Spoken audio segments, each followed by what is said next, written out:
નમસ્કાર મિત્રો, આજનો અભિવ્યક્તિનો વિષય છે ગાંધીધામ દિવસ. ગાંધીધામ કચ્છનું હૃદય, ગાંધીધામ કચ્છનું આર્થિક પાટનગર. દર વર્ષે 12મી ફેબ્રુઆરીએ ગાંધીધામ પોતાનો સ્થાપના દિવસ ઉજવે છે. આ દિવસ માત્ર ઉજવણીનો નથી, પરંતુ ગાંધીધામના વિકાસ અને પ્રગતિનું પ્રતિબિંબ છે. ગાંધીધામનો ઇતિહાસ ઘણો રસપ્રદ છે. ભારતના ભાગલા પછી સિંધથી આવેલા સિંધી પરિવારોના પુનર્વસવાટ માટે ગાંધીધામની સ્થાપના કરવામાં આવી હતી. મહાત્મા ગાંધીના નામ પરથી સરદારગંજનું નામ બદલીને ગાંધીધામ રાખવામાં આવ્યું. ગાંધીધામ એક નાનું શહેર હતું, પરંતુ લોકોની મહેનત અને સમર્પણથી આજે તે એક વિકસિત અને સમૃદ્ધ શહેર બન્યું છે. ગાંધીધામના વિકાસમાં કંડલા બંદરનું પણ મહત્વનું યોગદાન રહ્યું છે. કંડલા બંદરે શહેરના આર્થિક વિકાસને વેગ આપ્યો અને રોજગારીની પણ તકો ઊભી કરી. બંદરના કારણે વેપાર અને ઉદ્યોગને પ્રોત્સાહન મળ્યું છે. કંડલા પોર્ટના વિકાસે ગાંધીધામની માળખાકીય સુવિધાઓના વિકાસમાં પણ મદદ કરી છે. આ વર્ષે ગાંધીધામમાં એક નવું સીમાચિહ્ન ઉમેરાયું છે એમ કહી શકાય, કારણ કે ગાંધીધામ નગરપાલિકામાંથી મહાનગરપાલિકા બન્યું છે. આ પરિવર્તન શહેર માટે અનેક નવી તકો અને શક્યતાઓ લઈને આવ્યું છે. મહાનગરપાલિકા બનવાથી ગાંધીધામને અનેક ફાયદાઓ થશે.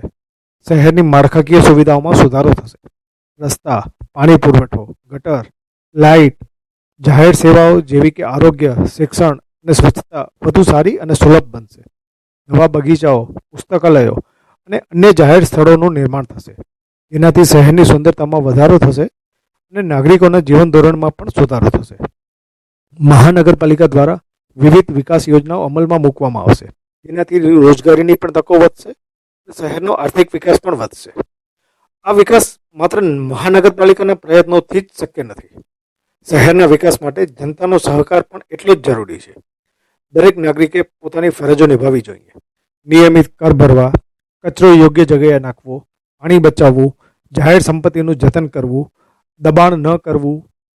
સ્થાનિક સમુદાયોએ પણ વિકાસ યોજનાઓમાં સક્રિયપણે ભાગ લેવો જોઈએ અને પોતાના વિચારો અને સૂચનો આપવા જોઈએ.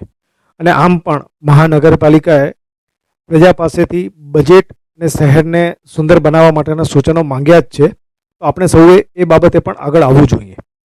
મહાનગરપાલિકા અને જનતાના સહિયારા પ્રયાસોથી ગાંધીધામ એક સમૃદ્ધ, વિકસિત અને આદર્શ શહેર બની શકે છે.